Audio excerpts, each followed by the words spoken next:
तो एनआरएचएम घोटाले की जांच में जुटी सीबीआई की टीम को भी अब पसीना छूटने लगा है। दरअसल दर्जनों जिलों में जमकर घोटाले किए गए हैं, पैसों का बंदरबाट हुआ है। नेताओं, अफसर और ठेकेदारों की तिकड़ी के बीच में ज्यों-ज्यों घोटालों की परत खुल रही है, त्यों-त्यों तमाम रसूखदार फंसते जा रहे हैं, लेकिन घोटाले बदस्तूर जा रही हैं।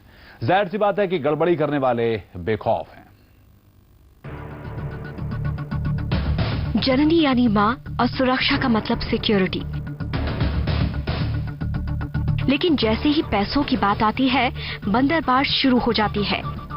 इससे पहले हम बंदरबाट और घपले की बात करें, उससे पहले आपको बता दें कि साल 2006 और 2007 में 1,68,000 प्रसव इस योजना के तहत किए गए। साल 2010 और 11 में डिलीवरी का आंकड़ा 23,41,000 हो गया। आंकड़ा बढ़ना इस योजना की कामयाबी कहा जा सकता है, लेकिन इसी के साथ इस योजना पर लगने लगा भ्रष्टाचार का ग्रहण। अब पैसों के बंदरबाट को देखकर तो यही लगता है कि हो सकता है कामयाबी की इस मिसाल में कुछ दाग भी हो सकते हैं, या इसकी कामयाबी महज गफलत हो सकती है। दरअसल यूपी के तमाम जिलों में इस बढ़ोतरी से भ्रष्टाचार की काली दास्तान भी सामने आती जा रही है। सीबीआई को ठोस सबूत मिल चुके हैं कि एनआरएचएम की तमाम योजनाओं के तहत आने वाले धन को घपलेबाजों ने शातिराना अंदाज में हड़प लिया। यही वजह थी कि कांग्रेस महासचिव राहुल गांधी ने 24 नवंबर को मायावती सरकार पर निशाना साधा। स्वास्थ्य के लिए हमने जननी सुरक्षा योजना की बात की। 1400 रुपए हर एक महिला को। हुआ क्या? बीच में लोग पैसा खा गए। ये गंभीर आरोप राहुल गांधी ने लगाए थे, इसीलिए सूबे की सरकार ने इसे राजनीतिक आरोप करार दिया। हालांकि कांग्रेस महासचिव राहुल ने सूबे की एक घटना को बयां किया था।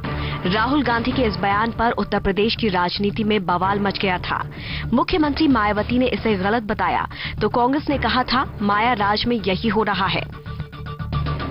इस वक्त ये मामला सीबीआई के हाथ में है। बताया जा रहा है एनआरएचएम की तमाम योजनाओं में महाघोटाले के पीछे कई रसूखदारों का हाथ है। अब जरा इन बातों पर भी गौर फरमा लीजिए। इस वक्त सीबीआई 40 से ज्यादा लोगों पर निगाहें जमाए हुए हैं। इनमें पूर्व मंत्री बाबू सिंह कुशवाहा, अंटू मिश्रा के तमाम करीबी नेता और ठेकेदार हैं। सीबीआई के शक के दायरे में तमाम नौकरशाह भी हैं। दरअसल इनकी ऊपरी मिली भगत से ही घोटाले को अंजाम दिया गया। इतना ही नहीं, जांच टीम के सामने बाहुबली मुख्तार अंसारी के करीबियों के नाम भी है। ये भी तमाम गुर्गों के जरिए ठेके हासिल करते रहे हैं। दबंगों ने स्वास्थ्य एवं परिवार कल्याण महकमे में करोड़ों रुपयों के ठेके हथिया लिए थे। लखनऊ में सीबीआई की कथित प्रताड़ना से आजीज आकर खुदकुशी की कोशिश करने वाले नमित टंडन ने जननी सुरक्षा योजना के तहत पैक्सफेड से 27 एएनएम केंद्र बनाए जाने का ठेका लिया था, जिनमें बीएसपी, एमएलसी और बाबू सिंह कुशवाहा के नजदीकी रामचंद्र प्रधान ने अहम किरदार निभाया था। प्रधान की पत्नी की मिल्कियत वाली फर्म को करोड़ों की रकम हासिल हुई थी। हालांकि प्रधान अब सफाई देते घूम रहे हैं। ये बेबुनियाद आरोप है। मेरा उस चीज से कोई लेना देना नहीं रहा। कभी मैं एनआरएचएम में कोई काम न किया। वो तो हमने यारी एक फर्म थी, जिस फर्म को हमने एक रिजवान नाम के लड़के को दे दिया था। वो पारिवारिक मेरे संबंध है इसलिए दे दिया था, व्यवहारिकता में, भावुकता में। और बाकी एनआरएचएम से मेरा कभी कोई मतलब नहीं रहा। करोड़ों के घोटाले से बौखलाए विपक्षी दल तो एक सुर से माया सरकार की घेराबंदी कर रहे हैं। उनका आरोप है कि ये सब सरकार की मिलीभगत से हो रहा है। एनआरएचएम में सीबीआई जांच चल रही है। इसके बावजूद भी जिस तरह से उत्तर प्रदेश की सरकार दुस्साहसिक कदम उठा रही है, उसके बाद भी घोटाले पर घोटाले किए जा रही है, ये बड़ा ही दुर्भाग्यपूर्ण है। कांग्रेस का ये मानना है कि और कांग्रेस पहले भी मांग कर चुकी है कि उत्तर प्रदेश सरकार को ये पहले स्पष्ट करना चाहिए। आखिर में उनके यहाँ अभी तक मंत्रियों पर गाज गिरती रही है, मंत्रियों के करप्शन की बात होती रही है। अब क्या सीधे तौर पर इसमें मुख्यमंत्री जी खुद इन्वॉल्व हैं?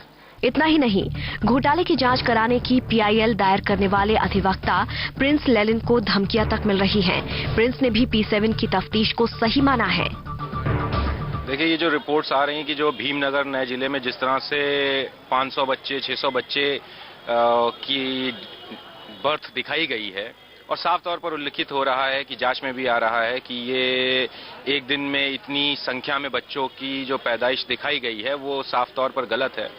तो ये एक और चीज को प्रमाणित करता है कि किस तरह के प्रभाव वाले लोग इन सब स्कीम्स का दुरुपयोग करने में लगे हैं। जबकि साफ तौर पर सीबीआई जांच चल रही है, फिर भी दुस्साहस करके इस तरह अभी भी घपले और घोटाले किए जा रहे हैं। तो इसमें कोई दो राय नहीं रह गई है कि इन सब प्रकरण में काफी प्रभावशाली लोग जो देश की सर्वोच्च एजेंसी की जांच के चलते हुए घोटाले कर रहे हैं वो लिप्त है। अब मामला चाहे जी हाँ, बिल्कुल।